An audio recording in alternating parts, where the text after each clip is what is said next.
Itoophiyaan filachaa jirti. Itoophiyaan uummata jabaa hin dandeessu soo jedhamu raawwatee agarsiisuu qabdi.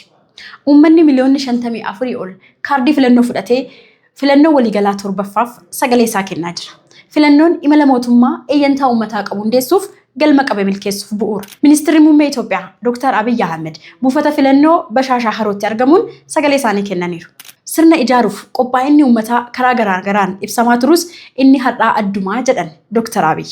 Hawaasni bal'aa biyya keenya qophaa'ina sirna uummachuuf sirna ijaarrachuuf qabu bifa adda addaatiin mul'isaa tureera. Inni har'aa immoo adda. Diinonni keenya filachuu hin dandeessanii, baatanii galuu hin dandeessanii osoo jedhu bahuun sirna isaa ijaaruuf hirmaataa jiraas jedhan. Hiikni filannoo uummataaf kan gale filatamtootatti sagalee isaan imaanaa fi itti gaafatamummaa kennuudha. Uummanni keenya sirna ofii tumachuu, uummachuu, sirna ofii dhaabbachuuf qabu gaafa ani argu kan filatu caala warra filatamuuf hin yaadda.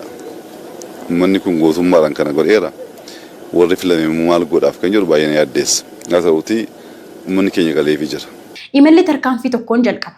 Filannoonis sagaleedhaan hiree biyyattii murteessuun egeree fuulduratti hiixachiisudha. Itoophiyaan filachaa jirti.